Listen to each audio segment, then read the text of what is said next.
syukur. Haleluya. Amin. Silakan duduk Bapak Ibu, Saudara, dimanapun Saudara berada. Malam ini adalah pertemuan kedua. Untuk Saudara yang pertama belum ikut, silakan ikut. Yang temanya Holy, Healthy, and Happy. Ya, Holy, Happy, and Healthy. Sebenarnya Holy, Happy, and Healthy ini akan menjadi nilai-nilai yang akan kita bahas sepanjang serial panjang pertemuan kita ini. Satu persatu akan kita urai supaya setiap anak muda, setiap keluarga-keluarga muda tidak perlu terjatuh ke dalam lubang yang sama yang selama ini banyak orang jatuh ke dalamnya. Makanya kita akan bahas berbagai aspek kehidupan. Mulai dari jodoh, pernikahan, keuangan, kesehatan, pergaulan, dan banyak tipuan lain di dunia ini. Jangan sampai anak muda jatuh ke dalam jebakan ini, sehingga mereka hidupnya menjadi sia-sia. Anak muda harus umur panjang sehat untuk Tuhan. Sebab kita semua tidak akan hidup selamanya, bukan? Harus ada regenerasi. Yang muda-muda harus jadi orang hebat. Ada amin ya semua ya? Silakan nanti Saudara belajar terus. Saya hanya mengulang sedikit pertemuan kita yang lalu. Kita itu tidak boleh berhenti belajar. Tidak boleh. Aku sudah umur sekian, Pak. Umur it's just a number. Hanyalah sebuah bilangan. Justru makin berumur, manusia batinnya kita harus makin kuat. Makin matang. Kalau belajar makin cepat bisa. Dulu waktu kecil belajar gak bisa-bisa. Justru makin umur belajar cepat bisa. Karena sudah pengalaman. Oleh sebab itu jangan berhenti belajar umur berapapun.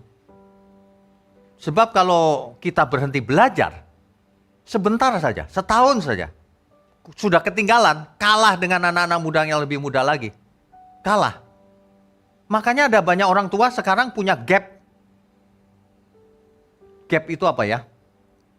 Jurang yang memisahkan antara orang tua dan anak-anaknya. Nggak nyambung bahasanya.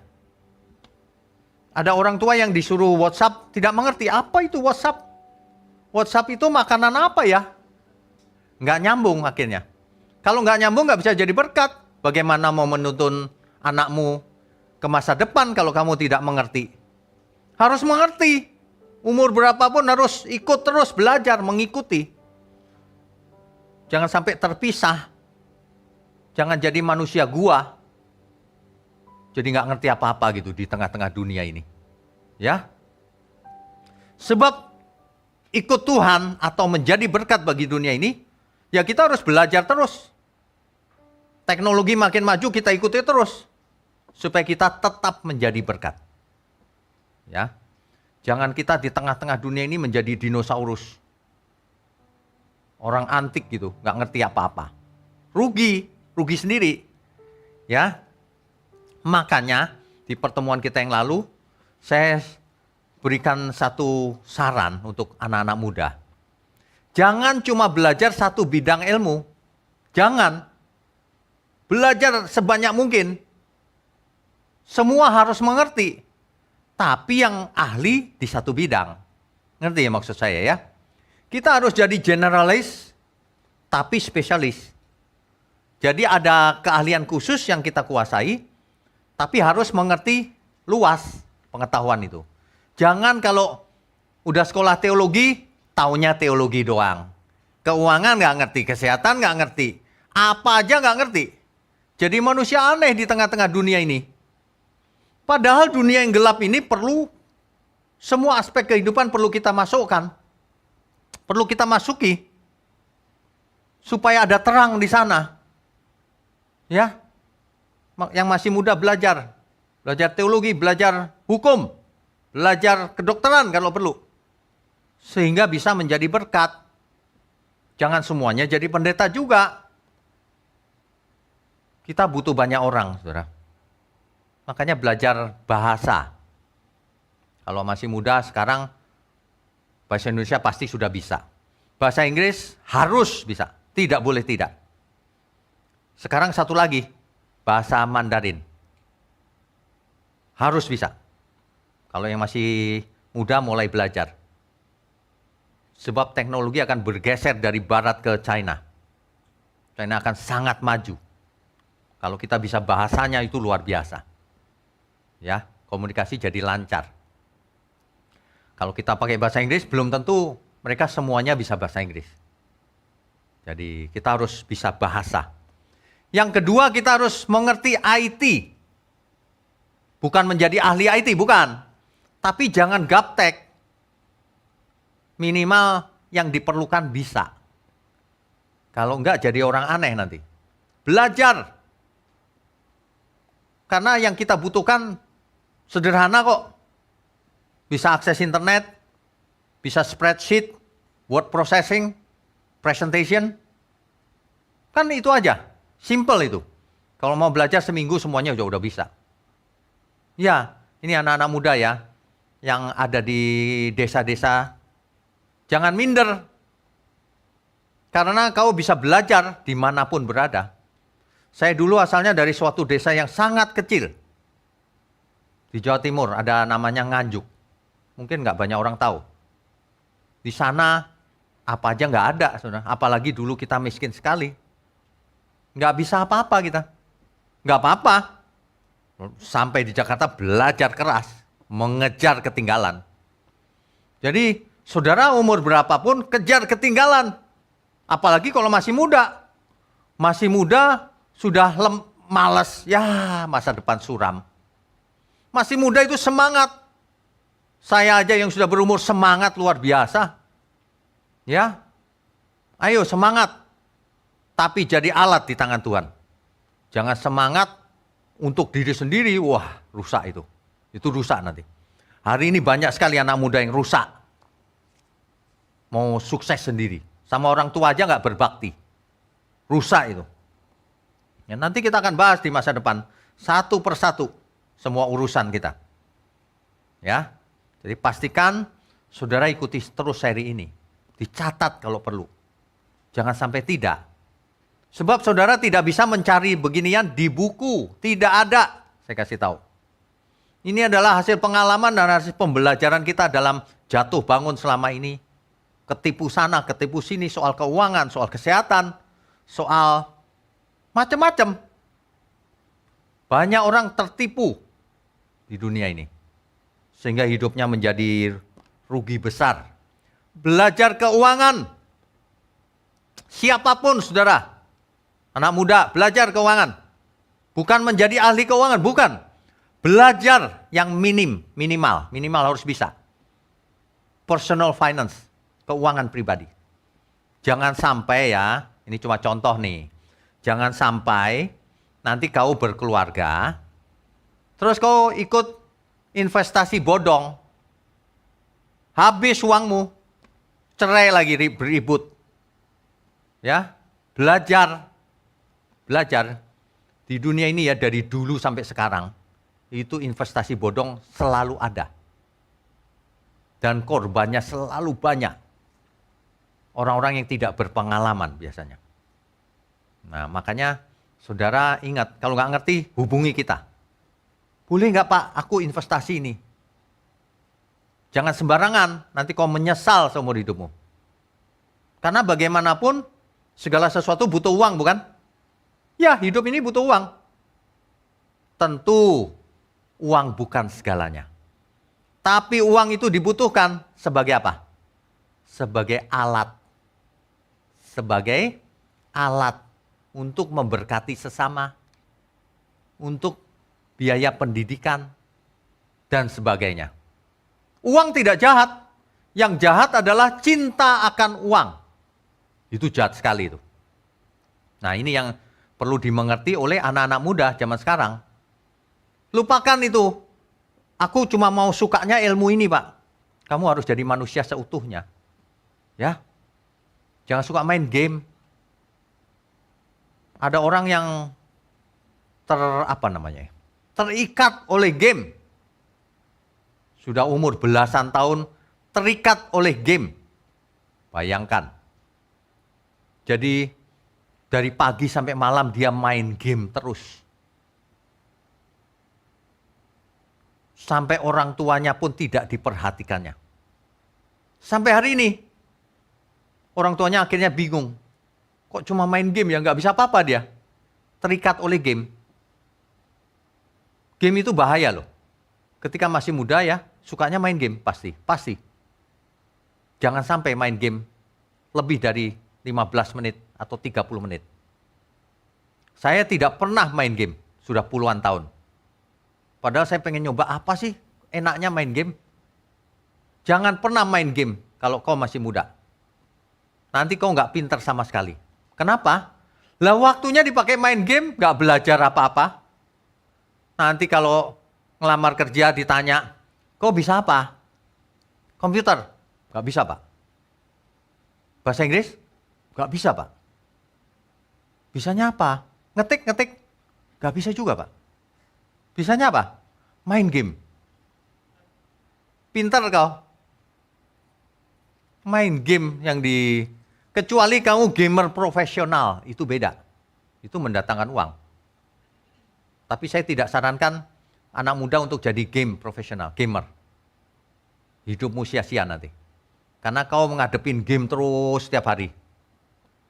Ya, nggak belajar tentang kehidupan nanti. Ya. Oke. Jadi itu belajar yang penting-penting, ya. Tapi lebih dari semuanya itu takutlah akan Tuhan. Jadilah berkat. Ini untuk para orang tua yang punya anak masih kecil ya. Didik anakmu dalam kebenaran, takut akan Tuhan. Kenapa?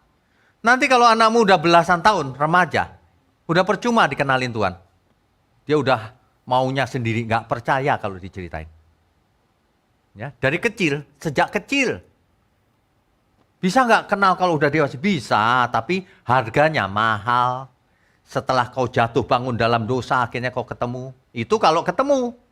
Kalau sadar, kalau tidak, banyak anak muda hilang loh hari ini. Saya perhatikan, terutama yang pergi ke luar negeri. Hilang.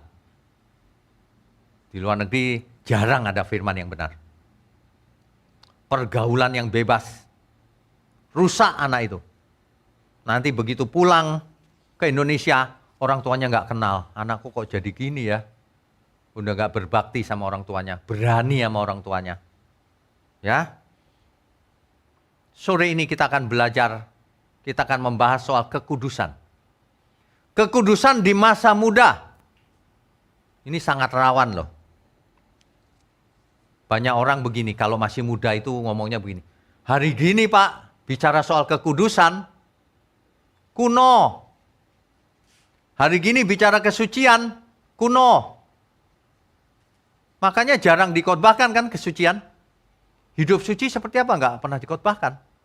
Atau kalau dikhotbahkan cuma begini, kita harus hidup suci ya saudara, udah. Orang nggak mengerti apa itu suci. Mungkin nggak kita hidup suci? Nggak ngerti, banyak anak muda nggak tertarik bahkan. Aku nggak mau hidup suci. Kenapa? Hidup suci itu loh Pak, yang puasa terus menerus, jarang makan, kurus kering, menyendiri. Bukan itu. Hidup suci bukan itu, saudara. Ya, sore ini kita akan mengulang sedikit sesi yang lalu. Suci itu ada dua aspek. Yang pertama, tidak bercacat, tidak bercela. Sejak muda kau harus belajar tidak bercacat, tidak bercela. Dalam hal apa?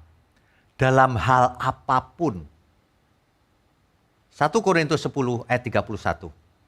Jika engkau makan, atau jika engkau minum, atau jika engkau melakukan sesuatu yang lain, lakukanlah semuanya itu untuk kemuliaan Tuhan. Itulah hidup suci. Semuanya lakukan untuk Tuhan. Tidak bercacat, tidak bercela. Itu yang pertama. Yang kedua, lakukan semuanya untuk Tuhan. Itu hidup suci. Bisa nggak? Halo? Harus bisa. Apa itu melakukan untuk Tuhan? Nah, mesti dibedah lagi, lebih detail. Sebab manusia itu kalau diberitahu tapi tidak mengerti sampai dasar banget, nggak dilakukan pasti. Bahasa itu begitu. Itu sebenarnya rahasia seorang pengkhotbah atau komunikator yang baik itu. Kalau bicara sesuatu, jangan ngambang. Misalnya nih, kamu harus sehat. Amin. Ya tapi sehat apa? Sehat itu apa? Caranya bagaimana? Kalau seorang dokter kan gitu tuh. Kasih obat, harus sehat ya, pola hidupnya. Ya dok, sampai rumah dikerjakan nggak? Pasti tidak. Kenapa? Hidup sehat yang bagaimana? Harus digali lebih dalam. Sama hidup kudus juga gitu. Kuduslah kamu sebab aku kudus, kata firman Tuhan. Oh ya mengerti sih. Tapi apa itu kudus? Nggak ngerti Pak. Lah nggak ngerti bagaimana bisa hidup kudus. Tak bercacat, tak bercela, itu bagaimana? Lah bagaimana bisa melakukan kalau tidak mengerti? Itu sebabnya ada orang-orang yang menolak firman Tuhan. Meskipun dia seorang doktor teologi sekalipun. Firman Tuhan berkata begini. Kamu harus sempurna. Seperti Bapamu yang di surga sempurna. Para teolog bicara begini. Gak mungkin manusia kok sempurna. Gak mungkin. Gitu. Apa? Kenapa dia bicara begitu? Karena tidak mengerti. Sempurna itu apa? Mungkin dalam bayangan dia sempurna itu bisa nembus tembok. Bisa terbang. Bisa menghilang. Sakti. Gitu kali. Bukan. Lihat Alkitab, jangan pakai pikiran sendiri. Ya. Makanya sesi ini kan khusus pemuda-pemudi dan dewasa muda. Dewasa muda juga sebenarnya umurnya nggak jelas juga tuh definisinya. Ada yang tanya, saya 45 boleh Pak? Ya boleh, siapa yang melarang? 50 Pak? Ya kalau mau dengar ya boleh, masa dilarang? Justru bagus, kenapa? Karena orang tua pasti punya anak. Yang muda nanti punya anak juga. Mindsetnya harus dibenerin mulai sekarang. Ada amin ya semua ya? Iya, kalau sekarang nggak bener, waduh, masa depanmu suram. Justru dari muda kau bener, kau akan jadi orang hebat di tangan Tuhan. Ya, pasti dipakai Tuhan. Jadi di masa-masa muda itulah banyak masalah timbul. Masalah apa saja? Kalau anak muda itu soal pacaran. Misalnya nih, nanti soal itu dibahas sendiri memang. Tapi ini globalnya dulu. Pacaran yang sehat bagaimana? Jaga kekudusan. Ada banyak pacaran di dunia ini unlimited, tak terbatas. Kumpul kebo Akhirnya dia cari kebo, kumpul sama kebo. Istilahnya kumpul kebo ya. Padahal kumpul sama manusia loh. Kenapa ya disebut kumpul kebo ya? Saya nggak ngerti kadang-kadang istilah itu. Jangan. Kau masih muda itu bahaya. Makanya kalau pacaran jangan menyendiri berdua. Nanti setahun lagi jadi bertiga kau. Ya. Ingat. Masih muda itu jangan berdiri di jalan yang licin, jangan coba-coba. Makanya perlu diingatkan. Itu soal pacaran tuh. Ada yang masih muda suka jajan. Gimana ya membahasakannya ya? Suka bayar kuntilanak. Akibatnya apa? Nggak berapa lama kemudian terserang penyakit yang tidak bisa disembuhkan. Nggak sampai 30, mati. Coba bayangkan. Ini fakta loh, apalagi di kota besar banyak itu. Anak dari desa itu kan masih polos ya, sampai ke kota besar gemerlap. Lupa diri, gampang lupa diri. HIV. Di desa dia suka sama Rini, sampai ke kota sukanya sama Rudi. Berubah haluan dia. Itu mungkin. Karena yang namanya kecenderungan suka sama jenis itu tidak hanya soal genetik loh. Pergaulan kebanyakan. Ya, hati-hati. Kamu kalau dengar, misalnya cowok nih. Kamu kalau punya teman yang agak kok lemah lembut dia ya. Ingat batasnya. Nggak usah pegang-pegangan dan sebagainya. Kan sesama cowok sebenarnya nggak apa-apa. Tapi kalau ini kok lemah lembut nih, jangan.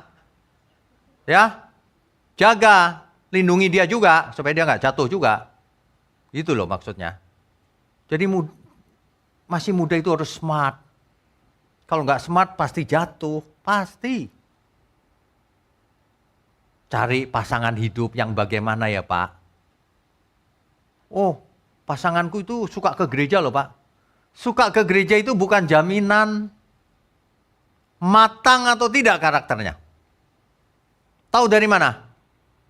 Dari caranya bicara, dari caranya dia bergaul, dari caranya dia berteman dengan kamu. Tapi itu kalau kamu dewasa, kalau kamu sama-sama polos ya sama-sama nggak tahu. Itu sebabnya acara-acara seperti ini sangat penting diikuti. Jangan sampai saudara tidak mengerti, khususnya yang punya anak muda nih. Ajak anak-anakmu dengar bersama, supaya pengertiannya sinkron, jadi komunikasinya nyambung. Sebab seorang anak yang dididik dengan etika biasa, itu tidak kuat. Nanti ketika ia bergaul dengan sesamanya, bablas ya. Langsung bablas, apalagi pergi ke luar negeri, habis langsung. Ya, berangkat masih gagah, pulang udah melambai dia nanti. Atau kalau enggak sakit-sakitan. Atau kalau enggak udah kurang ajar sama orang tuanya. Hati-hati, dunia ini merusak loh. Nah, yang masih muda kalau jadi orang tua, belajar jadi orang tua yang benar. Belajar. Hidup kudus itu apa sih? Segala sesuatu lakukan untuk Tuhan. Tanpa cacat, tanpa celah. Artinya, dalam segala hal ini, tanpa cacat, tanpa celah. Ya, belajar. Jangan kalau dengar kata kekudusan, oh di gereja. Bukan, seluruh hidup kita. Jangan ada yang salah. Setiap perbuatan kita, kalau tidak menyenangkan Tuhan, artinya kau sedang tidak hidup kudus. Setiap hidup kita dalam segala aspek, kalau kita menyenangkan Tuhan, itu artinya sedang hidup kudus. Sederhana saja. Coba kalau kalian bergaul, tanya Tuhan, apakah ini menyenangkan Tuhan? Ya, ingat, menyenangkan Tuhan di mana? Dimanapun, kapanpun, dalam segala perkara, dalam segala hal. Sejak kapan? Sejak sekarang, jangan ditunda nanti deh Pak. Ya, menyenangkanmu, menyenangkanmu. Dimanapun dan kapanpun dalam segala perkara menyenangkanmu, menyenangkanmu sejak di bumi sampai selamanya. Menyenangkan Tuhan. Anak masih muda itu biasanya ceroboh, tidak peduli. Jangan, kau rugi nanti. Percaya dah. Kamu kan belum pengalaman. Ya. Kita harus belajar hidup suci mulai sekarang. Tidak bercacat, tidak bercela dalam segala hal. Semangat masih muda itu, jangan loyo. Disuruh belajar, capek mah. Masih muda udah loyo, capek. Saya aja sampai jam 12 malam masih semangat. Cuma fisik kalau udah jam 12 agak lemah. Semangat setiap saat. Ya, masa depan tergantung dari bagaimana kita meresponi anugerah Tuhan. Kalau kalian dikasih kesempatan hari ini mendengar firman yang benar, dikasih kesempatan sekolah atau kuliah, atau punya bisnis. Jangan disia-siakan. Maksimalkan semuanya itu, sehingga hasilnya maksimal. Kalau hasilnya maksimal, gunakan sebaik-baiknya untuk menyenangkan Tuhan. Ingat ya, menyenangkan Tuhan bukan dikasih ke gereja, bukan. Menyenangkan Tuhan itu pakai uangmu itu, mamonmu itu. Untuk apa? Mendidik anak. Untuk menolong sesama. Untuk apa lagi? Banyak. Untuk mendukung pekerjaan Tuhan. Banyak yang dibutuhkan. Dunia ini banyak sekali orang yang membutuhkan pertolongan. Kalau kita tidak ambil bagian di dalamnya, kita berdosa di mata Tuhan. Kalau seseorang tidak mau belajar, ia berdosa di hadapan Tuhan. Kenapa? Seandainya ia belajar baik-baik, masa depan ia akan sukses, bisa jadi berkat. Tapi karena ia tidak mau belajar, masa depannya tidak jadi apa-apa. Akibatnya, tidak jadi berkat. Salah siapa? Salah dia. Dia nggak bisa bicara begini, aku nggak punya uang, Pak. Ya kenapa kau nggak punya uang? Karena kau dulu malas, bukan? Banyak sekali kita salah dalam hidup ini. Salah. Kalau kita kerja keras dari dulu, ya saya nggak bilang kaya sih, tapi minimal kita bisa makan, bisa minum. Kalau sampai sulit bagaimana ini? Nanti ya, besok kan minggu nih. Minggu pagi harus dengarkan khotbah ibadah raya. Itu saya kasih judul What If? Bagaimana jika? Seandainya. Kita akan berandai-andai, tapi itu akan mendidik kita. Ya, sederhana saja. Besok kita bahas soal itu. Supaya kamu pikirannya luas. Jangan masih muda pikirannya picik. Seandainya itu bagaimana? Seandainya itu bagaimana? Seandainya begini, begitu. Jangan sampai mengalami. Baru bertobat. Ingatlah penciptamu selagi engkau muda. Kita pengkhotbah itu. Ya. Jangan mengulang kesalahan yang sama. Jangan salah bergaul. Sebab pergaulan yang buruk merusak kebiasaan yang baik. Ada orang yang dulunya itu polos, baik. Saya kenal, baik gitu. Setelah berapa tahun gak ketemu saya, loh kok dia jadi begini pergaulannya, saudara. Dulu dia gak punya pacar, sama cewek aja takut. Sekarang ketemu saya, di handphonenya itu daftar cewek panggilan. Wah, ini apa yang terjadi nih? Pergaulan pasti. Pasti pergaulan. Pergaulan yang buruk merusak kebiasaan yang baik. Kalau kau bergaul dengan pencemooh, kau jadi pencemooh. Makanya jangan bergaul dengan orang-orang yang suka ngatain orang lain. Jangan. Kau jadi seperti itu nanti. Apalagi yang memfitnah. Rusak kau nanti. Ya, perhatikan pergaulanmu. Bagi yang sudah married, nah ini. Bagi yang sudah menikah, istrimu itu jangan suka berantem sama mertua. Ya, peringatkan dia. Itu masalah klasik tuh. Menantu dan mertua itu berantem melulu. Yang berantem selalu pihak perempuan, wanita. Nggak ada itu mantu cowok berantem sama mertua cowoknya, nggak ada.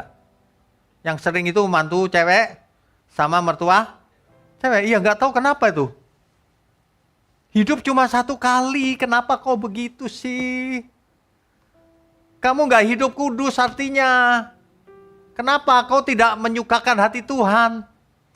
Hidup kudus itu menyukakan hati Tuhan. Bukan cuma tidak berbuat salah, bukan. Itu pasif itu. Itu bahkan tidak menyukakan hati Tuhan. Aku nggak buat dosa kok, diem aja. Iya, itu tidak menyukakan hati Tuhan. Kalau kamu sama mertuamu cerewet seperti apapun, anggap saja orang tuamu. Ngalah.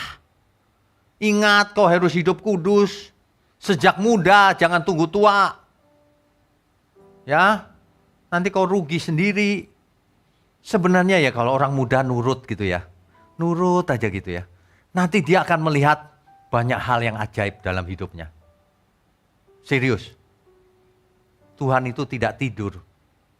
Tuhan itu kalau melihat seseorang bisa dipercaya, ditambah-tambahkan kepadanya. Ia bisa dipercaya nih. Dikasih 1 talenta bisa dipercaya. Ditambahin 2 talenta. 2 talenta bisa dipercaya.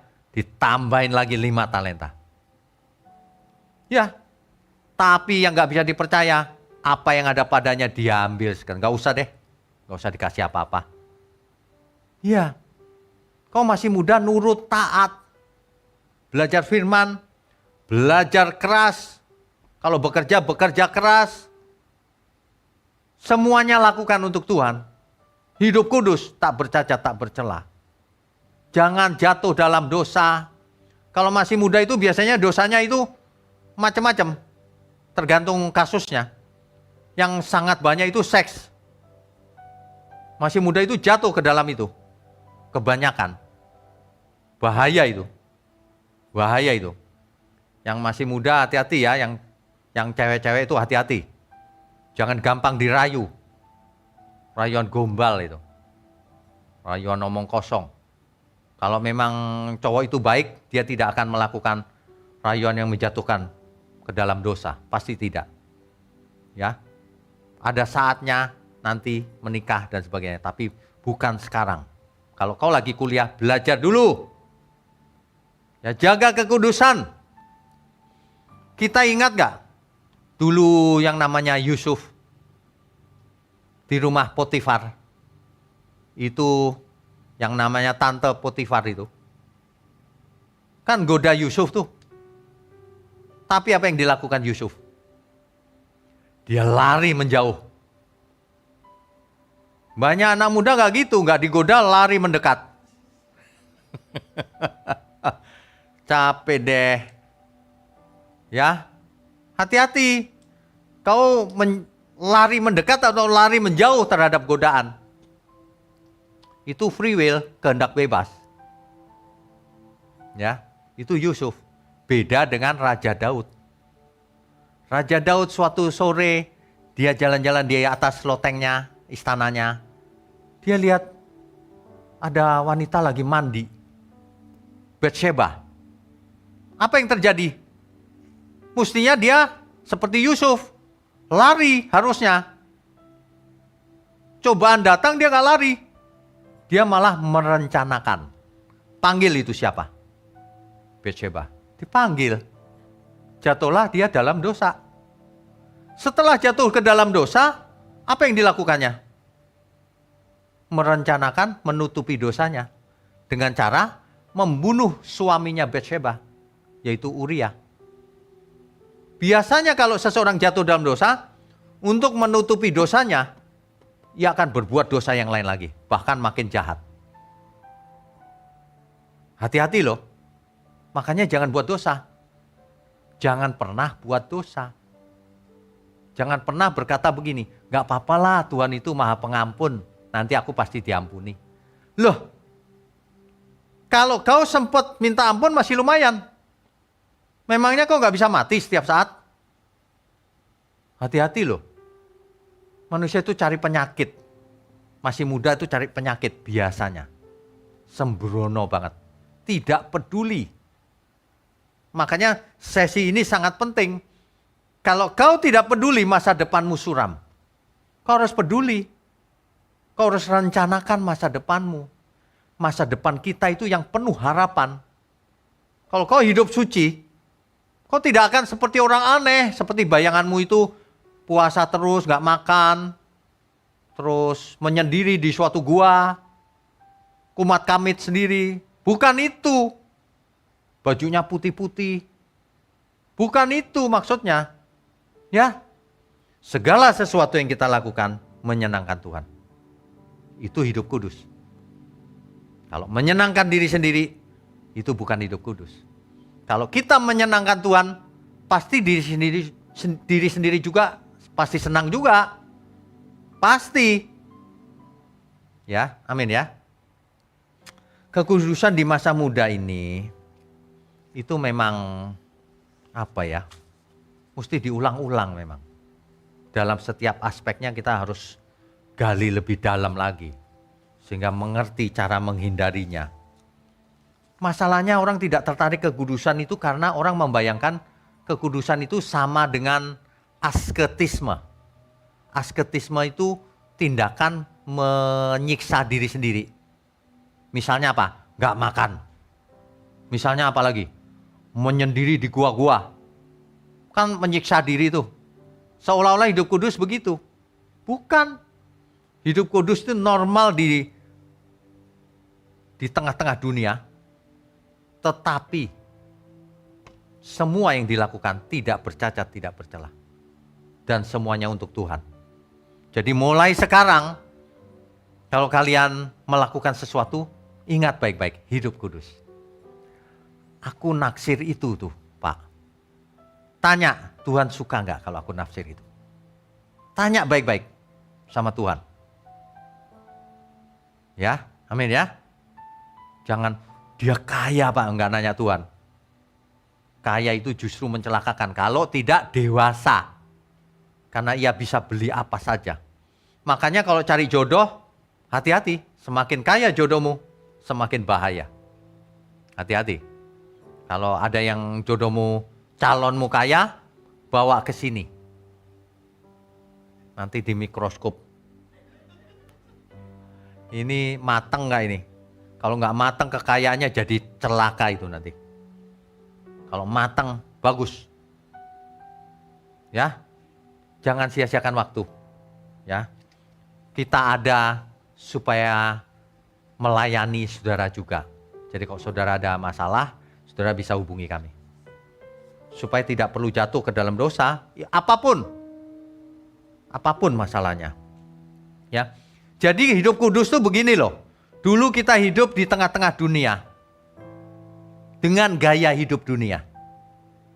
Lalu kita dipisahkan. Jangan di situ, di sini. Berpisah dari tempatnya semula. Bukan dipisahkan secara fisik, bukan. Dipisahkan supaya kita hidup tidak seperti orang dunia. Makanya Alkitab membahasakannya dengan begini, jangan serupa dengan dunia ini. Kamu sudah ditebus dengan darah yang mahal, bukan dengan barang yang fana. Engkau bukan milikmu sendiri, ingat baik-baik itu. Diri kita bukan milik kita, milik Tuhan. Ya, yang masih muda, ngerti gak ngerti kau nurut aja deh. Supaya kau gak jatuh dalam dosa yang biayanya besar. Nanti kau bayar harga terlalu besar. Ada seorang cewek yang masih muda. Dia pilih pasangan sesukanya sendiri. Kaya raya pasangannya ini. Ketika saya datang ke pernikahannya itu saya udah tahu. Waduh ini gak lama ini. Kenapa? Si cewek ini kan gak kaya.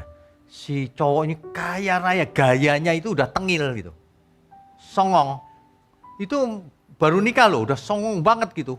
Gak nganggep keluarga ceweknya. Keluarga si cewek, istrinya, calon istrinya ini. Keluarganya dikasih sebelah kanan duduknya. Duduk kursi-kursi. Sementara keluarga dia sendiri di situ. Meja pesta. Coba bayangkan. Belum apa-apa sudah membedakan. Gak dikasih makan lagi. Jadi keluarga si cewek gini. Yang lain pada pesta. Saya udah lihat, wah ini gak lama nih. Beneran gak sampai setahun. Makanya jangan sembarangan. Jangan terpengaruh oleh film. Romantisme palsu. Wah dia kaya Pak, ganteng. Gak penting. Gak penting banget. Wah dia cantik sekali. Gak penting banget. Yang penting dewasa atau enggak. Sebab apa? Sebab nanti kita hidup bersama sepanjang hidup kita. Amin ya. Tapi saya sudah nikah Pak. Ada yang ngomong begitu kan. Dewasa muda sudah nikah juga kadang-kadang. Kebanyakan. Aku salah pilih jodoh Pak. Ya kalau salah pilih ya. Tidak boleh tukar tambah. Itu aturan yang tidak pernah bisa ditawar. Tidak boleh tukar tambah. Ya. Tidak boleh trade in. Gak boleh. Kalau udah salah pilih, ibarat nasi sudah menjadi bubur. Nah, supaya enak buburnya dikasih ayam, dikasih kerupuk, dikasih sambal, dikasih sayur. Jadi bubur Manado. Oh, itu enak banget itu. Ya.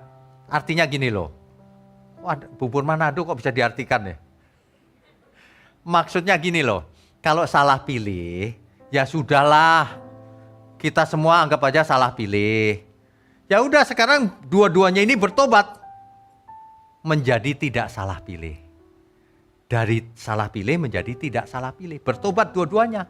Ke depan bener lagi. Gitu loh. Amin ya. Jangan sia-siakan hidup. Udah salah pilih Pak, aku benci sama dia. Nah itu, kamu berarti tidak hidup kudus. Sebab Tuhan berkata, barang siapa membenci, ia seorang pembunuh. Dan seorang pembunuh tidak akan hidup kekal. Itu Alkitab bicara begitu loh. Makanya ya Bapak Ibu yang punya anak, ajari anakmu firman Tuhan dari kecil. Supaya ketika ia menghadapi suatu masalah, dia ingat. Ada firman berkata begini. Siapa sih yang tidak pernah buat salah? Semua orang pernah buat salah. Lupakan masa lalu kita. Ke depan gandengan tangan lagi. Menjadi tidak salah pilih. Ada amin? Segala sesuatu selalu ada solusinya. Selalu. Kenapa kadang-kadang tidak ada solusi? Manusianya yang tidak mau diberi solusi. Kalau saya berikan solusi misalnya, begini saja. Gak mau Pak, aku maunya begini loh. Dia solusi milih sendiri. Gak bisa. Solusi yang terbaik begini. Makanya kita pun harus mengosongkan diri. Merendahkan diri, belajar. Jangan merasa sudah someone. Aku sudah kaya. Udah gelarku panjang. Sudah punya uang banyak. Sudah terkenal. Sudah jadi pejabat. Waduh, yang begitu malah nggak bisa belajar nanti. Saudara, kalau kau sukses, makinlah merunduk seperti padi, ilmu padi. Makin merunduk, makin belajar, jangan makin sombong, ya. Saya kadang-kadang masih salah bicara loh. Kalau emosi lagi naik, ngaco ngomongnya. Tapi selalu saya menyesal lagi. Saya akan berusaha lagi, Tuhan. Aku ini kenapa ya kadang-kadang meskipun jarang banget ya, tapi tetap bisa salah loh. Kenapa ya orang nggak jadi berkat bagi banyak orang. Ayo masih muda belajar. Dulu saya masih muda nggak ada yang ngajarin begini. Saudara beruntung loh masih muda. Nanti dapat pasangan hidup yang benar. Atau pasangan yang sekarang bertobat lagi dua-duanya. Ikuti terus hari ini. Kan begitu. Kalau perlu konseling berdua. Ya. Jadi jangan tidak hidup kudus. Hidup kudus itu memang sulit. Kemarin saya tulis di quote. Saya sering buat quote ya. Di quote itu saya tulis begini. Alangkah sulitnya hidup rohani itu. Alangkah mudahnya kelihatan rohani. Kalau kelihatan rohani gampang pakai putih-putih. Shalom. Wah, rohani banget nih kelihatannya.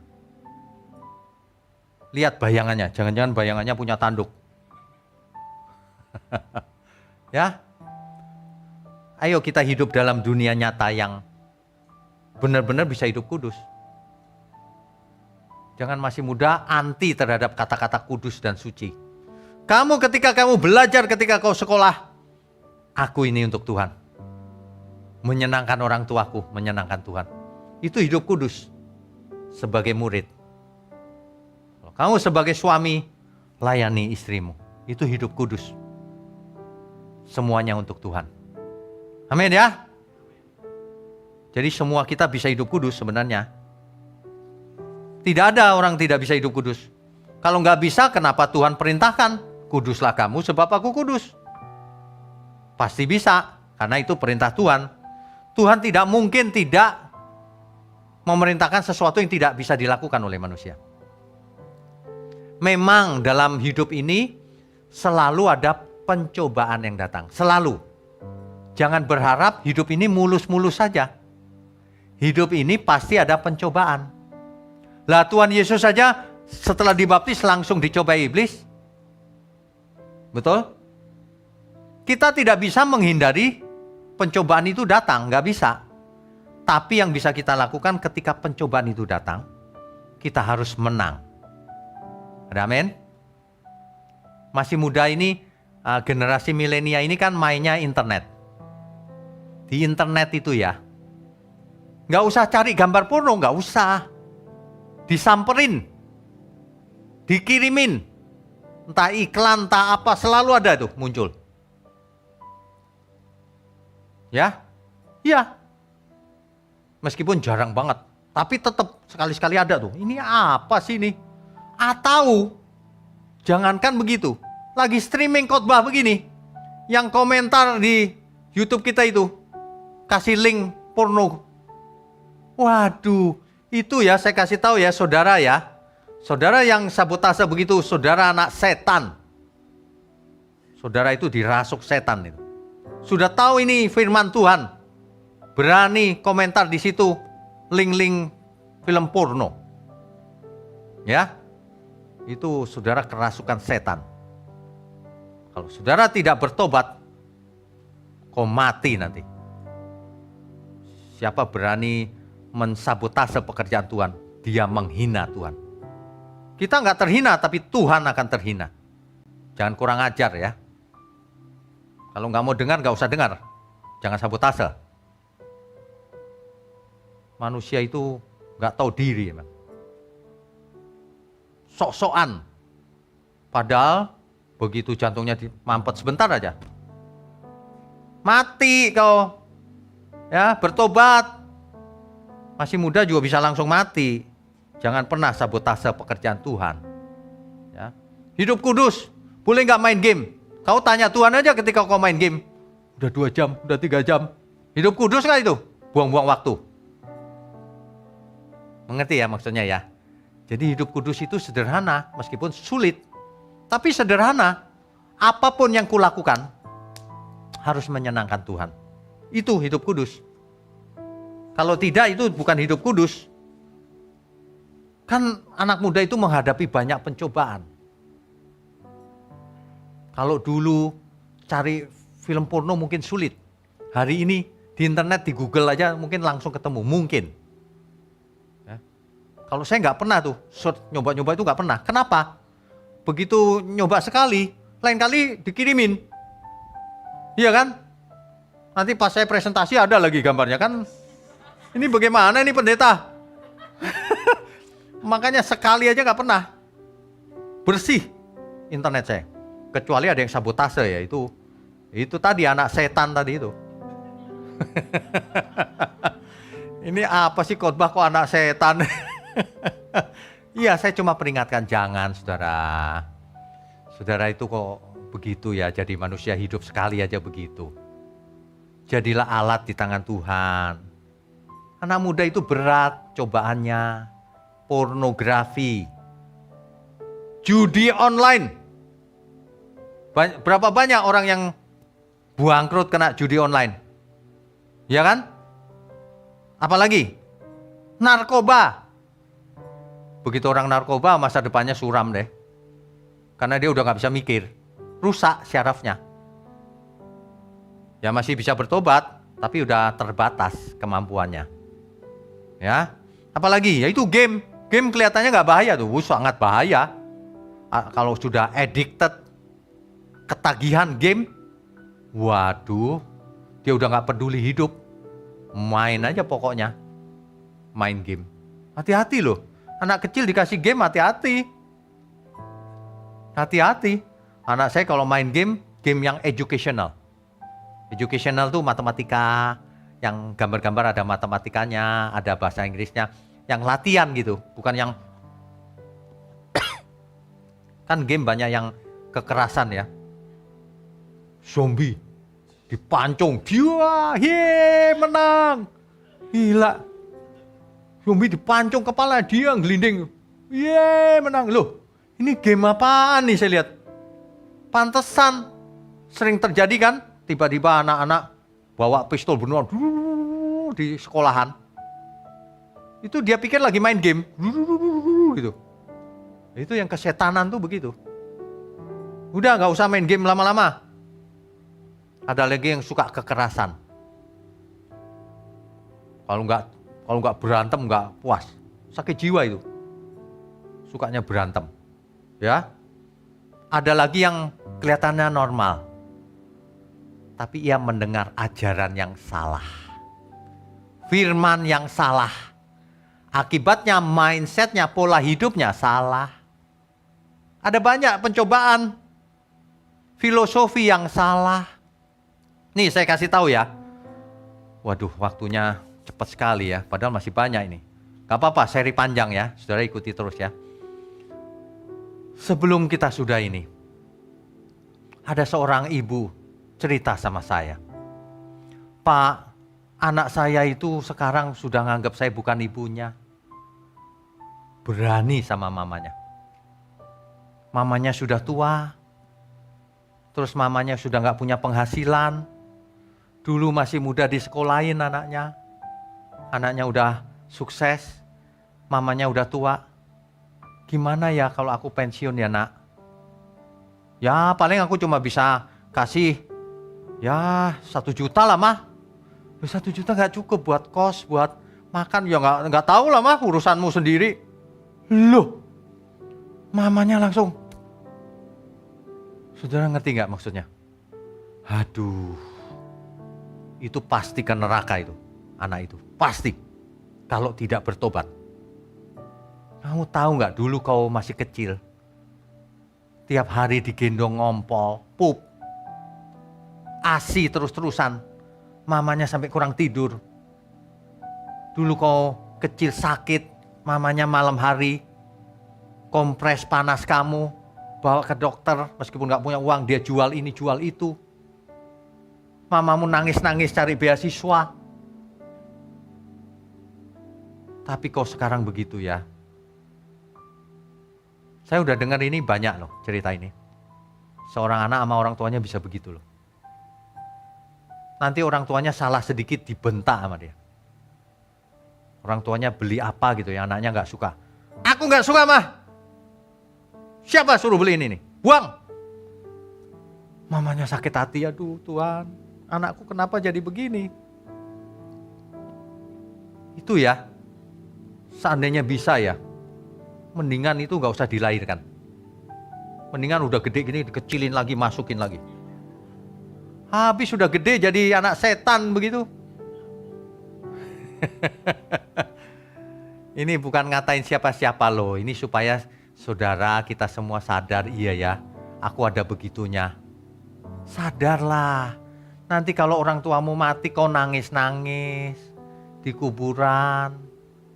Kau beliin gado-gado, kau beliin ayam goreng, percuma.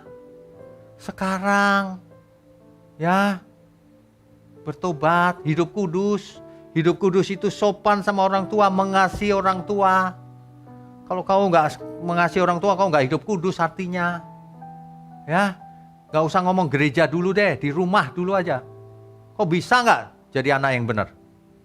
Kalau nggak bisa, percuma yang lain udah. Kau ngomong haleluya juga percuma.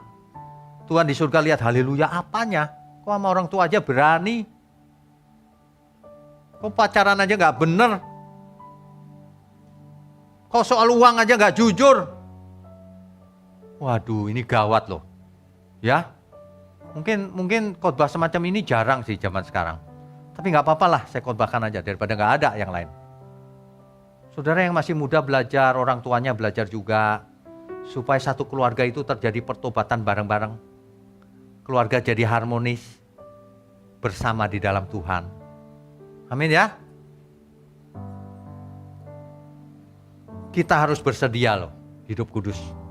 Tak bercacat, tak bercela. Jangan tidak. Susah Pak, mengatasi pencobaan susah. Dicatat baik-baik. Mazmur 119 ayat 9. Mazmur 119 ayat 9.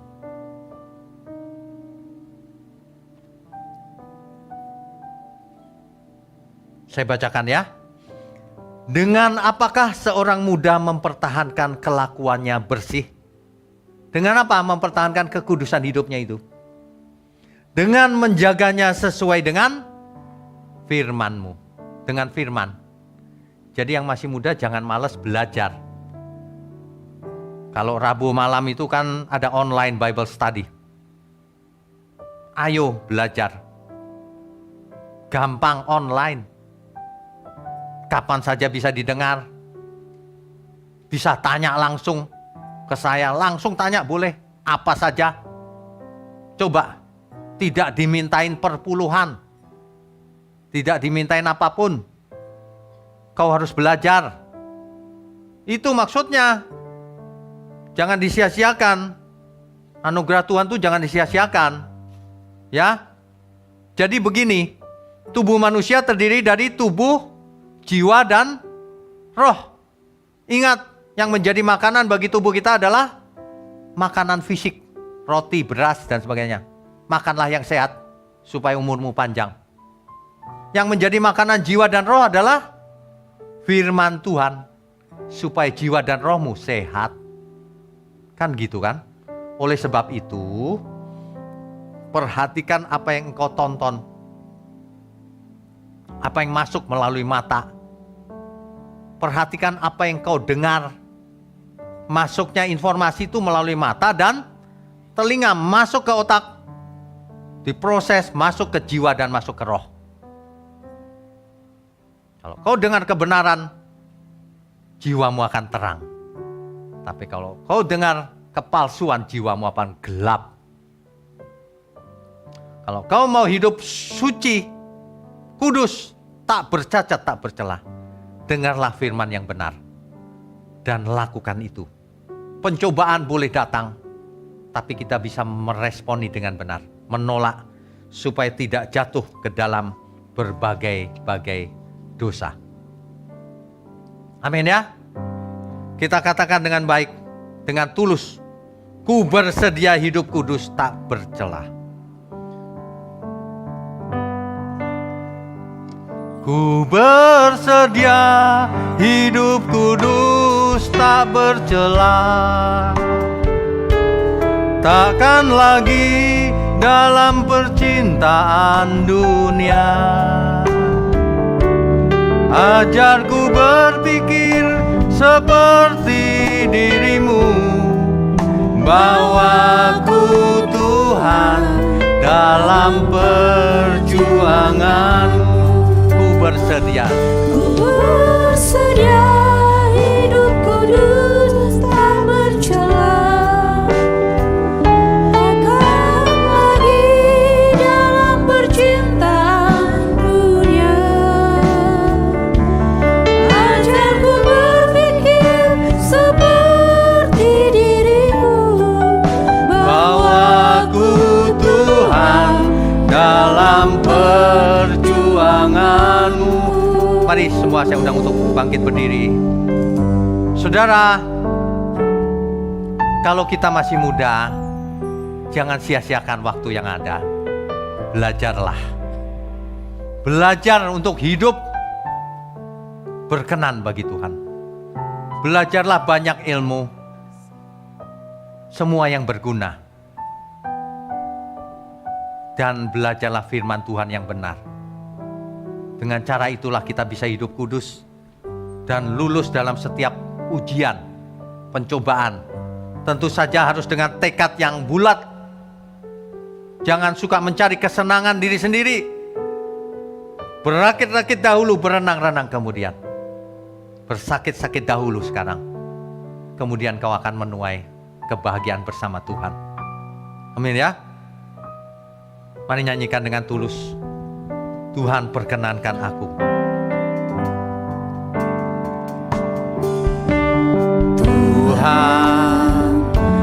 perkenankan aku selalu ada di sampingmu. Sejak ku hidup di bumi sampai di keabadian, ku iring Tuhan. Tuhan, ku pegang janjiku, setia sebagai sahabatmu, senantiasa bersama menunaikan tugas Bapa. Selesai akhirnya ku bersedia, hidup kudus tak bercela, takkan lagi dalam percintaan dunia. Ajarku berpikir seperti dirimu, bawaku Tuhan dalam perjuanganmu. Sekali lagi saudaraku, bersedia hidup kudus tak bercela, takkan lagi dalam percintaan dunia. Ajarku berpikir seperti dirimu, bawaku Tuhan dalam perjuanganmu. Bapa di surga, kami percaya kami sudah diberkati dengan firman kebenaran-Mu. Setiap pemuda-pemudi yang mendengar firman-Mu pasti diberkati dimanapun mereka berada, bahkan sampai ke ujung bumi. Bapa di surga, mohon berkati program ini agar semakin banyak jiwa pemuda-pemudi, dewasa muda yang mendengar firman-Mu ini, agar mereka tidak perlu jatuh ke dalam dosa yang sama terhadap pendahulu-pendahulu mereka. Terima kasih Tuhan, Tuhan berkati terus kami semua. Terima kasih. Saudara, mari kita angkat tangan kita tinggi-tinggi. Kami sambut segala berkat yang turun dari Bapa kita di surga, dari Tuhan Yesus Kristus, dalam persekutuan dengan Roh Kudus yang menyertai kita sampai selama-lamanya. Haleluya. Semua yang percaya katakan amin. Amin. Saudara sekalian, bicara soal kebenaran, setiap orang merasa benar. Makanya semua kecap dinomor satukan. Ada orang yang mengatakan saya paling benar, ini paling benar, itu paling benar. Mana sebenarnya yang paling benar? Oleh sebab itu, hadiri seminar 7 natur kebenaran dan aplikasinya. Seminar ini wajib dihadiri oleh para teolog, apologet, pengkhotbah, bahkan oleh para jemaat sendiri, agar kita bisa membedakan manakah yang benar, manakah yang salah. Inilah alat uji kebenaran yang sangat objektif dan alkitabiah. Pastikan saudara ikut dan ajak seluruh saudara dan sahabat-sahabat. Bapak-bapak dan ibu-ibu yang terkasih dimanapun berada, yuk kita belajar pelajaran Alkitab bersama secara online setiap hari Rabu jam 7 malam bersama pendeta Bapak Wiknyo Tanto secara online, bisa melalui Zoom. Tetapi kita harus mendaftarkan dulu ke nomor berikut ini. Selamat bergabung dan Tuhan Yesus memberkati.